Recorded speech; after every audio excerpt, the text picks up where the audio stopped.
Tim Kendall worked at Facebook for almost 5 years before becoming president at Pinterest. After working for social networks that have changed the way we use our screens and, most importantly, our time, he has pivoted to try and help people disconnect from their phones and believes tech addiction is a health epidemic. Cue Moment, a coaching app that aims to reduce phone usage. Kendall has bought, funded, and taken over as CEO in an attempt to give people back their time. I sat down with Kendall and asked about tech addiction and how Moment will combat that. Take a listen.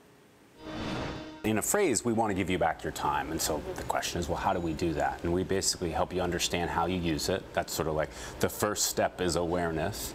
And then we give you a whole series of daily exercises and tips and tools that actually help you reduce it and bring it into a realm that you sort of deem as like healthy usage.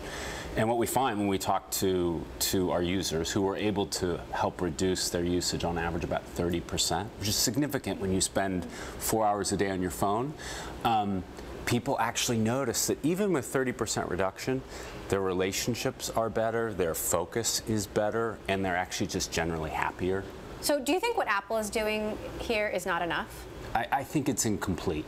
I think, to use a diet analogy, they've basically given people a scale, right? They've given you a sense for how much you use your phone, but then they've stopped. There's no nutritional guidance, there's no exercise regimen, and that's where we think Moment really comes in for people, is that we give people guidance on how to actually understand why they're using their phone as much as they are, and then exercises to reduce it. Now, you worked at Facebook early for many years. You helped grow Facebook. You worked at Pinterest for many years. I mean, you built products that are part of the problem. Yeah. How do you feel about that? I feel guilty on the margin. Actually, I wouldn't say the margin. I feel guilty. And it's led to this real conviction around trying to help people who want to reduce their usage. What do you feel guilty about? Well, I think that,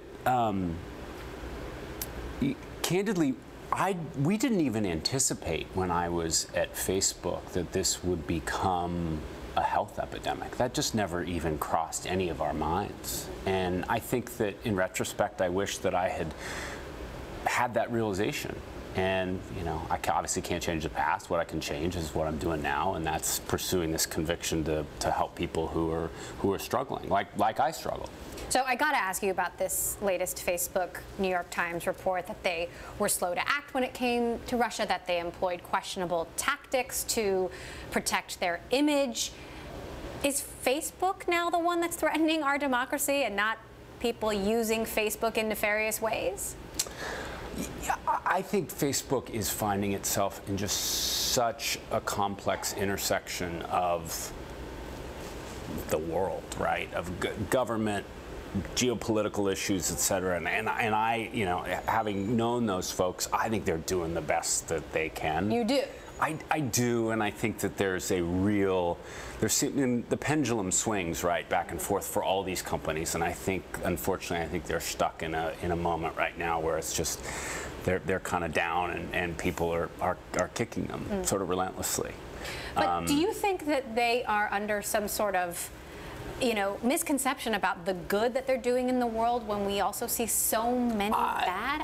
I don't think so. I mean, I think, candidly, I think that media today in this current phase is really emphasizing the negative and has kind of forgotten about the good that happens every day. And so I guess my views, I think they're pretty balanced. I think they're pretty conscientious about some of the risk factors and some of the damage that the platform has done, and I think they feel a real responsibility. And yet you're starting a product that you hope will take time away from, some of these tech companies. Say what the idea that you have works. How do you imagine behavior online changing in 5 years? Well, I think that what I imagine is that people will just use technology and use their phones in more deliberate ways. We've got, actually to date, we've got 7 million people who've used Moment, and many of them have been able to reduce time spent, and as a result, they feel better, they're happier. And so what I imagine is that I think that people will learn what I hope is that people will learn that if they can moderate their phone usage and get it into a healthy realm, as they define it, they'll feel better. How can you make money on this? So we actually charge for we have a premium product that gives you sort of extra tips and guidance and tools to help you reduce your usage faster. What about expanding to kids?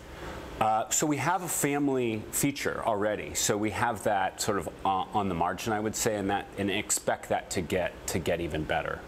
Although my view is, I will say, having worked on this issue for the last year, I think adults are generally in denial about how bad their usage is. When we look at our 7 million Moment users, the 40-somethings are using it have just as big of a problem as the 20-somethings and as the teenagers.